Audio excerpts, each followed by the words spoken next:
నమస్తే, నేను Yogita. Welcome to సత్యాగ్రహి. Telugu రాష్ట్రాలతో పాటు జాతీయ అంతర్జాతీయంగా ఉన్న మేజర్ అప్డేట్స్ ను ఈ రోజు మన న్యూస్ బులెటిన్ లో చూసేద్దాం.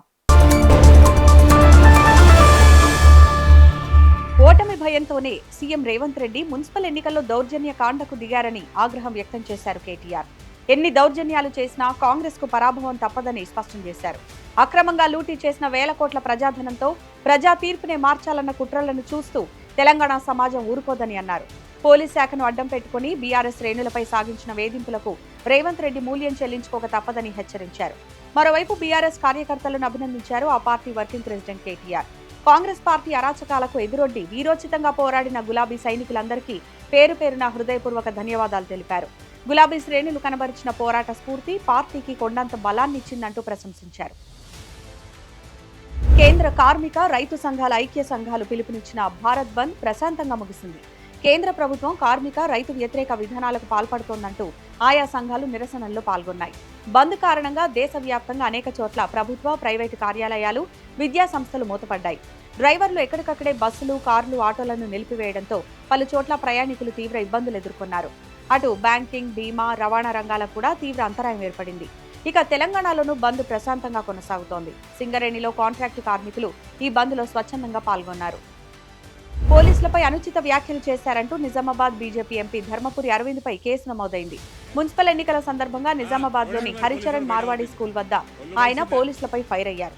బీజేపీ అభ్యర్థిని బూత్ నుంచి బయటకు పంపించారనే సమాచారంతో అక్కడికి చేరుకున్న ఎంపీ అరవింద్ లోపలికి వెళ్లేందుకు ప్రయత్నించారు. దీంతో ఆగ్రహం వ్యక్తం చేసిన ఆయన పోలీసులపై రెచ్చిపోయారు. యూజ్లెస్ ఫెలోస్ అంటూ మండిపడ్డారు. ఎస్ఐ నారాయణపై అనుచిత వ్యాఖ్యలు చేయడంతో అరవింద్ పై పోలీసులు కేసు నమోదు చేశారు. ఒళ్ళు బలిసిందా కన్ను నెత్తికేకినా దిమాగ్ ఖరాబ్ అయిందా పోలీసు. తిరుమల లడ్డు వ్యవహారంపై సంచలన వ్యాఖ్యలు చేశారు సిపిఐ నేత నారాయణ. లడ్డు వివాదంపై నోరు అదుపులో పెట్టుకోవాలని రాజకీయ నాయకులకు హితవు పలికారు. దేవుడిని అడ్డం పెట్టుకుని రాజకీయాలు చేయడం సరికాదంటూ ఆగ్రహం వ్యక్తం చేశారు. రాజకీయ లబ్ధి కోసమే లడ్డూపై రాద్ధాంతం చేస్తున్నారని మండిపడిన ఆయన రాజకీయాల కోసం కోట్లాది మంది భక్తులను మనోవేదనకు గురి చేయడం సరికాదని సూచించారు. తిరుపతి లడ్డు వివాదం రాజకీయ నాయకులందరూ కూడా నోరు అదుపులో పెట్టుకోవడం మంచిది, మాట్లాడడం మంచిగా నాకు తెలుసు. కల్తీ జరిగిన మాట వాస్తవమే, కానీ కోట్లాది మంది భక్తుల్ని మనోవేదన గురి చేసే పద్ధతుల్లో అధికార పార్టీ కానీ ప్రతిపక్ష పార్టీ కానీ మాట్లాడబాకండి దయచేసి.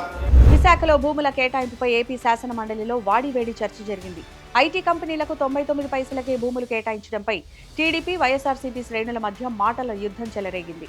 రియల్ ఎస్టేట్ కంపెనీలకు భూములు ఎలా కేటాయిస్తారని వైఎస్ఆర్సీపీ సభ్యులు ప్రశ్నించగా, కంపెనీలు రావడం ఇష్టం లేకనే ఇలాంటి ప్రశ్నలు అడుగుతున్నారంటూ వారిపై మండిపడ్డారు మంత్రి Nara Lokesh.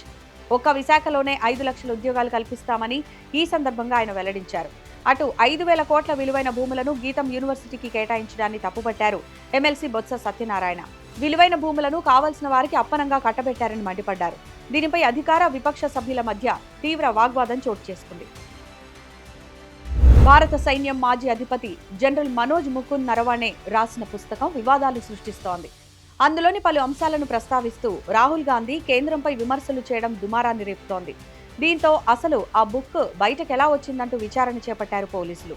4 stars of destiny పుస్తకాన్ని ప్రచురణ సంస్థగా ఉన్న పెంగ్విన్ రాండమ్ హౌస్ ఇండియాకు ఢిల్లీ స్పెషల్ పోలీస్ సెల్ నోటీసులు జారీ చేసింది. చైనా బలగాలతో సైన్యం పోరాటానికి సంబంధించి పలు వివాదాస్పద అంశాలను ప్రస్తావిస్తూ నరవణే రాసిన ఈ పుస్తకం ఆన్లైన్లో ఎలా అందుబాటులోకి వచ్చిందని నోటీసులో ప్రశ్నించారు. అయితే ఆ పుస్తకాన్ని తాము ఇప్పటిదాకా ముద్రించలేదని, ఆన్లైన్ వేదికలపై ప్రత్యక్షమైనవన్నీ అనధికార కాపీలంటూ స్పష్టత ఇచ్చింది పెంగ్విన్ రాండమ్ హౌస్. అమెరికాలో పోలీసుల నిర్లక్ష్య డ్రైవింగ్ వల్ల మృతి చెందిన కర్నూలు యువతి కుటుంబానికి భారీ పరిహారం ప్రకటించింది సియాటెల్ ప్రభుత్వం. 2023 జనవరిలో సియాటెల్లో రోడ్డు దాటుతున్న జాహ్నవి అనే యువతిని పోలీస్ పెట్రోలింగ్ వాహనం అతి వేగంగా వచ్చి ఢీకొట్టింది. ఈ యాక్సిడెంట్లో ఆ యువతి అక్కడికక్కడే మృతి చెందగా, దీనిపై కూడా అక్కడి పోలీస్ అధికారి జోకులు వేయడం వివాదానికి దారితీసింది. కారు ఢీకొన్న అనంతరం యువతి వద్దకు వెళ్లిన పోలీస్ ఆమె చనిపోయింది, చాలా మామూలు మనిషి, $11,000 ఇస్తే సరిపోతుందంటూ నవ్వుతూ మాట్లాడటం స్థానికులకు ఆగ్రహం తెప్పించింది. దీనిపై విచారణ జరిపిన ప్రభుత్వం పోలీస్ అధికారి డానియల్ను డిస్మిస్ చేయడంతో పాటు బాధిత కుటుంబానికి 262 కోట్ల భారీ పరిహారాన్ని ప్రకటించింది. సైబర్ స్కామ్లపై కేంద్రం దృష్టి పెట్టింది. దేశ ఆర్థిక వ్యవస్థకే పెను సవాలుగా పరిణమించిన ఈ మోసాలను అరికట్టేందుకు చర్యలు చేపట్టింది. యూపీఐ, ఆన్లైన్ బ్యాంకింగ్ వేదికలే లక్ష్యంగా ఫిషింగ్ లింకులు, కేవైసీ అప్డేట్, ఇన్వెస్ట్మెంట్ యాప్స్ పేరుతో లింకులు పంపిస్తూ కోట్లు కొల్లగొడుతున్నారు. వీటిపై రోజుకు ఫిర్యాదులు పెరిగిపోవడంతో సైబర్ నేరాలపై కఠిన చర్యలు తీసుకోవాలని డిసైడ్ అయింది. ఇందులో భాగంగా బ్యాంకులకు కూడా కొన్ని నిబంధనలు విధించింది కేంద్రం. సైబర్ నేరాల్లో బ్యాంకులకు బాధ్యత ఉంటుందని తెలిపింది. స్టాండర్డ్ ఆపరేటింగ్ గైడ్ లైన్స్ నిబంధనల ప్రకారం 50,000 రూపాయల లోపు మోసాలు జరిగినప్పుడు కోర్టు ఆదేశాలు అవసరం లేకుండానే బ్యాంకులు 90 రోజుల్లోపు బాధితులకు డబ్బులు చెల్లించాలని పేర్కొంది. త్వరలోనే ఇందుకు సంబంధించిన పూర్తి స్థాయి మార్గదర్శకాలు విడుదల కానున్నాయి. బ్లాక్ బస్టర్ గా నిలిచిన హనుమాన్ చిత్రానికి సీక్వెల్ గా రూపుదిద్దుతున్న జై హనుమాన్ సినిమాపై క్రేజీ అప్డేట్ అందించింది ఈ చిత్ర యూనిట్.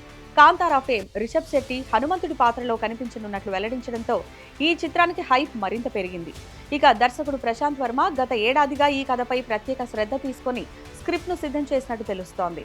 విజువల్ వండర్ గా ఈ చిత్రాన్ని రూపొందించాలనే లక్ష్యంతో తీవ్ర కసరత్తు చేస్తున్నట్లు సమాచారం. మరోవైపు ప్రముఖ నిర్మాణ సంస్థ మైత్రి మూవీ మేకర్స్ ఈ నెల 22న హంపీలో పూజా కార్యక్రమాలతో సినిమాను ప్రారంభించనున్నట్లు తెలుస్తోంది. ఇండియాలో మ్యాచ్ ఆడేది లేదంటూ చివరికి T20 వరల్డ్ కప్ నుంచి బహిష్కరణకు గురైన బంగ్లాదేశ్ ఇప్పుడు మాట మార్చింది. భారత్లో ఆడకూడదన్న నిర్ణయం ప్రభుత్వం తీసుకున్నది కాదని, అది క్రికెటర్లు, బంగ్లాదేశ్ క్రికెట్ బోర్డు సమిష్టిగా తీసుకున్న నిర్ణయం అని చెప్పారు ఆసిఫ్ నజ్రుల్. బంగ్లాదేశ్ ప్రభుత్వంలో కీలక పొజిషన్లో కొనసాగుతున్న ఆసిఫ్ నజ్రుల్ గతంలో దీనికి భిన్నంగా కామెంట్ చేశారు.